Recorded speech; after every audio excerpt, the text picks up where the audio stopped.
Voilà, comme annoncé en début de journal, nous recevons M. Gérard Latortue, ancien Premier ministre haïtien. Et il est sur ce plateau en tant que chef de la mission d'observation de l'Organisation internationale de la francophonie. Bonsoir. Bonsoir. Alors, votre réaction après avoir assisté à ces législatives organisées en Côte d'Ivoire? Eh bien, mes réactions sont peut-être, je dirais, de trois ordres. Oui. Premièrement, nous avons tous été très agréablement surpris du caractère apaisé de ce scrutin. Il n'y a pas eu d'incident majeur. Et puis, nous sommes heureux de savoir qu'il n'y a eu aucune violence et la sécurité a été bien maintenue sur toute l'étendue du territoire. Alors, on sera tenté de vous poser la question, comment avez-vous travaillé? Vous étiez seulement à Abidjan et... Ah non, nous avions une délégation. Alors, ils ont été partout et ensuite nous avons aussi un briefing avec l'ONUCI. Vous savez, nous faisons partie de l'ensemble de la communauté internationale et nous avons reçu les rapports de toutes ces missions.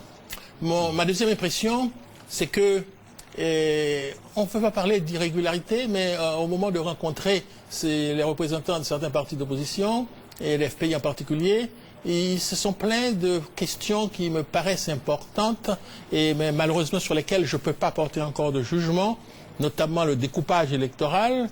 Et je crois que c'est quelque chose qui serait bon à l'avenir de s'assurer que le découpage électoral, c'est quelque chose qui devrait être fait d'une façon très concertée et non pas aussi rapidement que ça a été fait récemment.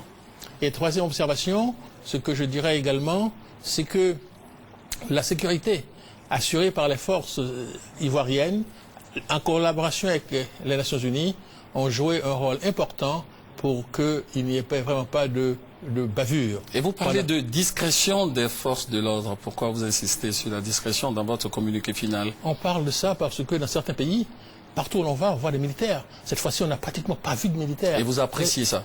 C'est important parce que la présence de militaires peut créer un certain climat d'insécurité, de peur chez les électeurs. Il y a des gens de faible taux de participation. Laissez-moi vous dire, moi, j'ai une opinion différente. Pourquoi? Allez-y, oui. Je pense d'abord, c'est un fait, les élections municipales, un peu partout, les élections législatives plutôt, ont un taux de participation toujours moins élevé qu'une élection présidentielle. Et surtout, on ne peut pas comparer le taux des élections législatives avec le taux des élections présidentielles la dernière fois, parce que les enjeux étaient différents. Deuxième raison, c'est que, et vous savez, qui s'intéresse vraiment à qui sera député dans telle circonscription, dans telle autre? Il y avait un intérêt national du point de vue institutionnel, mais au point de vue de la population, qu'est-ce que ça veut dire si celui est député à Cocody ou un autre amant? Alors il n'y avait pas cet intérêt, il y avait aussi un facteur de peur aussi chez pas mal d'électeurs.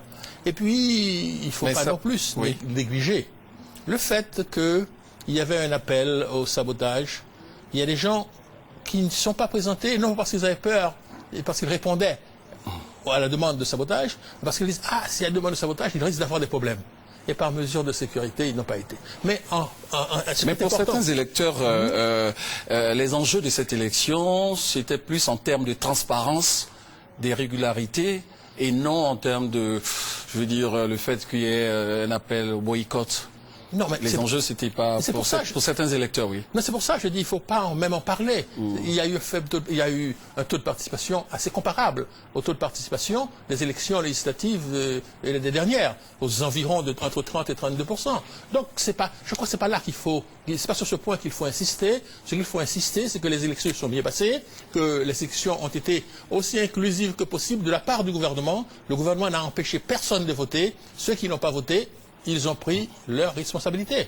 Alors ce que je veux dire, c'est qu'historiquement, et dans la plupart des pays, pas seulement en Côte d'Ivoire, tous ceux qui, à un moment donné, ont pris la responsabilité de ne pas participer à des élections, ont toujours fini par le regretter après. Ici en Côte d'Ivoire, ailleurs aussi.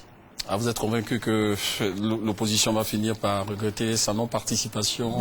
Comme je suis sûr que les gens du président Ouattara ont certainement regretté en 2002 d'avoir participé.